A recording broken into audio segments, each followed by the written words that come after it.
Hello friends, మీకు ఈ వీడియోలో ఒక కొత్త న్యూస్ చెప్దాం అనుకుంటున్నాను. అదేంటంటే తెలంగాణ స్టేట్ గవర్నమెంట్ రీసెంట్గా ఈరోజు ఆగస్టు 1 నుంచి ఒక కొత్త ట్రాఫిక్ రూల్ని ఇంట్రడ్యూస్ చేసిందనమాట. అదేంటంటే ఇంతకుముందు మీరు డ్రైవింగ్ లైసెన్స్ ఇప్పుడు ఈ కాలంలో ఏం జరుగుతుందంటే డ్రైవింగ్ లైసెన్స్ లేకపోయినా హెల్మెట్ లేకపోయినా ఏదో చలాన్ రాసి చేస్తున్నారు, అది తర్వాత ఎప్పుడు పే చేస్తున్నారు గుర్తున్నప్పుడు, లేకపోతే అలానే నడుస్తుంది. చాలామంది కూడా నిర్లక్ష్యంగా చాలా చలాన్ రాసేస్తారు కదా, తర్వాత కట్టుకోవచ్చు అన్నట్టు నిర్లక్ష్యంగా వెళ్తున్నారు. సో గవర్నమెంట్ కొత్త రూల్ తీసుకొచ్చింది. ఇండియాలోనే ఫస్ట్ టైం ఈ రూల్ని తీసుకొచ్చిందండి. ఇది 12 పాయింట్ సిస్టమ్ అనమాట. ఈ ఇండియాలోనే ఫస్ట్ మన తెలంగాణ స్టేట్లోనే ఆగస్ట్ 1 నుంచి అమల్లోకి వచ్చింది. ఈ 12 పాయింట్ సిస్టమ్ ఏంటంటే ఇక్కడ మనకు 12 పాయింట్స్ అనేది ఉంటుందన్నమాట. ఈ 24 months అంటే 2 yearsలో ఈ 12 పాయింట్స్ని మీరు దాటితే పనిష్మెంట్ అనేది ఉంటుందన్నమాట. పనిష్మెంట్ ఏ రకంగా ఉంటుందంటే ఇప్పుడు 2 yearsలో మీరు 12 పాయింట్స్ క్రాస్ చేశారనుకోండి, 13th పాయింట్ అంటే 13th పాయింట్ వచ్చినప్పుడు మీకు 1 year లైసెన్స్ క్యాన్సిల్ అవుతుంది. అది ఫస్ట్ టైం. అదే మళ్ళీ మీరు 12 పాయింట్స్ సెకండ్ టైం కూడా రిపీట్ చేశారనుకోండి, సెకండ్ టైం రిపీట్ చేసినప్పుడు సెకండ్ టైం కూడా 12 పాయింట్స్ దాటిపోతే ఇప్పుడు 2 years మీ డ్రైవింగ్ లైసెన్స్ అనేది క్యాన్సిల్ అవుతుంది. ఈవెన్ ఈ 12 పాయింట్ సిస్టమ్ అనేది ఎలా ఉంటుందంటే చైన్స్నే ఇక్కడ ఇచ్చారు లిస్ట్, కంప్లీట్ లిస్ట్. రీసెంట్గా మన తెలంగాణ గవర్నమెంట్ జీవో పాస్ చేసింది. జీవో ప్రకారం ఈ లిస్ట్: చైన్ స్నాచింగ్ అండ్ దోపిడీకి పాల్పడితే 5 points, helmet and seat belt లేకుండా ఒకవేళ డ్రైవ్ చేస్తే 1 point, ఆటో డ్రైవర్ అదనంగా తన లిమిట్కి కాకుండా ఎక్కువ మందిని ఎక్కించుకుంటే 1 point, wrong route, signal jump and cell phone డ్రైవింగ్కి 2 points.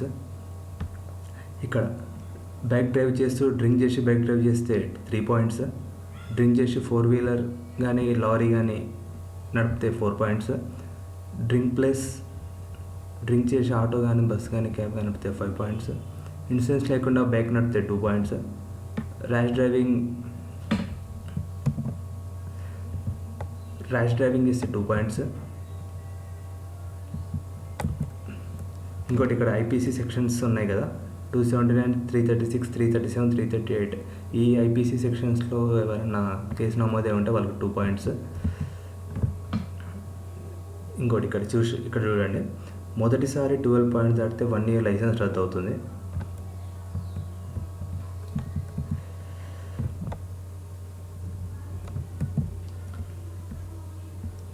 అలాగే రెండోసారి 12 పాయింట్స్ దాటితే 2 years పాటు లైసెన్స్ రద్దు అవుతుంది. అండ్ ఇక్కడ ఒక మినహాయింపు ఉందండి. మినహాయింపు కాదు, ఇది లర్నింగ్ లైసెన్స్ ఉంటుంది కదా, ఆ లర్నింగ్ లైసెన్స్ ఉన్న వాళ్ళు ఏం చేస్తారంటే మాకేం కాదులే మేము ఏం చేసినాను అని అనుకుంటారు. కానీ ఈ 12 పాయింట్స్ రెగ్యులర్ లైసెన్స్ ఉన్న వాళ్ళకు, ఒరిజినల్ లైసెన్స్ ఉన్న వాళ్ళకు, ఈ లర్నింగ్ లైసెన్స్ ఉన్న వాళ్ళకు ఇవి 12 పాయింట్స్ కాదు 5 pointsకే ఉంటుంది. 5 points దాటరాదు. 5 points దాటితే 1 year లైసెన్స్ రద్దు అవుతుంది. అలాగే సెకండ్ టైం రిపీట్ చేస్తే సేమ్ 2 years రద్దు అవుతుంది. ఇది ఫ్రెండ్స్. అయితే ఇది ఎలా పాయింట్స్ కౌంట్ చేస్తారంటే వీళ్ళకు ఇప్పుడు ఆర్టీఏ డిపార్ట్మెంట్, ట్రాన్స్పోర్ట్ డిపార్ట్మెంట్, మన పోలీస్ ట్రాఫిక్ పోలీస్ డిపార్ట్మెంట్ తోటి లింకప్ అవుతుంది. ఆ లింకప్ అయ్యి సర్వర్ అనేది ఒక ప్రొవైడ్ చేశారు, 2 servers. ఇప్పుడు మీరు ఒకవేళ హెల్మెట్ లేకుండా, ఫర్ ఎగ్జాంపుల్ మీరు హెల్మెట్ లేకుండా ట్రాఫిక్ పోలీస్ మీరు పట్టుకున్నారంటే ఆటోమేటిక్గా మీ బైక్ నెంబర్ అవన్నీ ఎంట్రీ చేసేసి డైరెక్ట్ ఆర్టీఏ ఆఫీస్కి, మీ ఆర్టీఏలో మీది కన్సర్న్ ఆర్టీఓ ఎవరు ఉంటారో ఆ బ్రాంచ్కి వెళ్ళిపోతుంది. ఆ బ్రాంచ్కి వెళ్ళిపోయి మీకు 1 point అని చెప్పేసి మీ 1 point అనేసి మీ బండి నెంబర్ మీద రిజిస్టర్ అయి ఉన్న మీ బండి నెంబర్ మీద 1 point అనేది కౌంట్ అయిపోతుంది. అలా మీరు ఎన్ని టైమ్స్ ఇలా మిస్యూజ్ చేసుకుంటూ వెళ్తే అన్ని పాయింట్స్ అవుతాయి. సో ఫ్రెండ్స్, ఇది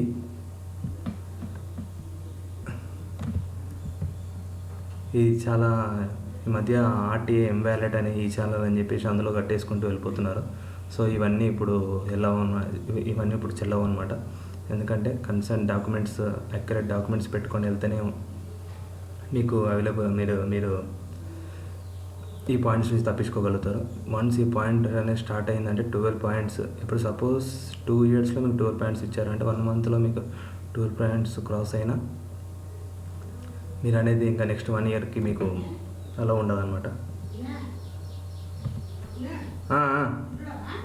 తింటాను. ఈ నెక్స్ట్ 1 ఇయర్కి నెక్స్ట్ 1 ఇయర్కి ఉండదన్నమాట. అలాగే మీరు అదే రిపీట్ చేసి మళ్ళీ 12 పాయింట్స్ నెక్స్ట్ మంత్లో ఒక 12 పాయింట్స్ చేసేస్తే మీకు 2 ఇయర్స్ డ్రైవింగ్ లైసెన్స్ క్యాన్సిల్ అయిపోతుంది. డైరెక్ట్ మీరు ఆర్టీఏ సర్వర్ నుంచి మీకు మెసేజ్ వస్తుంది, ఇట్లా 12 పాయింట్స్ మీరు రీచ్ అయ్యారని చెప్పేసి. మీకు అలా రీచ్ అయిన వెంటనే మీకు మెసేజ్ వచ్చినప్పుడు మీకు 15 డేస్ టైం ఇస్తారు. 15 డేస్లో మీరు కన్సర్న్ ఆన్సర్ చెప్పాలన్నమాట వాళ్ళ డిపార్ట్మెంట్కి, ఇట్లా ఎందుకు మీరు అట్లా వైలేట్ చేశారు అది ఇది అని. ఒకవేళ 15 డేస్లో మీ ఆన్సర్ వాళ్ళు తీసుకొని మీకు ఇట్లా 1 ఇయర్ సస్పెండ్ అయిందని చెప్పేసి మీకు రిటర్న్ మెసేజ్ ఒకటి పంపిస్తారు అనమాట. అండ్ మీకు నోటీసెస్ కూడా పంపిస్తారు ఇలా అయిందని. సో రూల్స్ చాలా స్ట్రిక్ట్ అవుతున్నాయి అన్నమాట.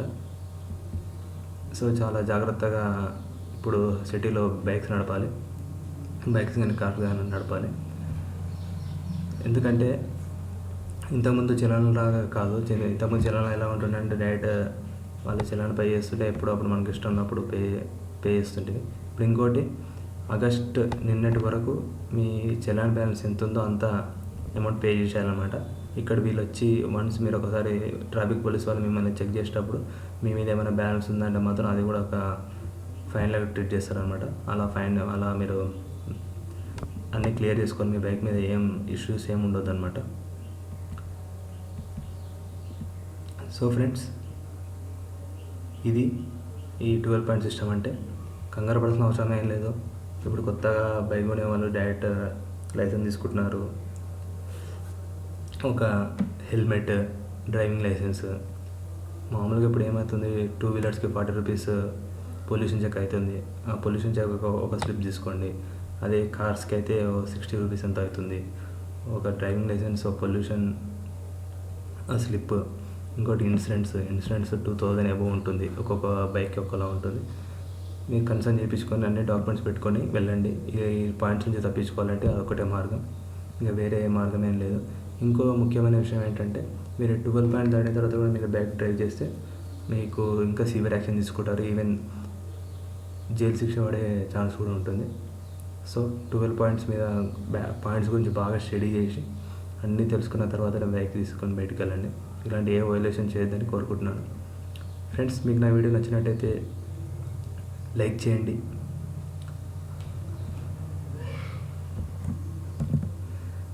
మీకు నా వీడియో నచ్చినట్టయితే లైక్ చేయండి.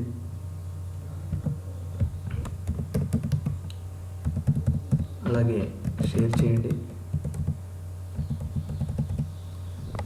సబ్స్క్రైబ్ చేయడం మాత్రం మర్చిపోకండి. Thank you.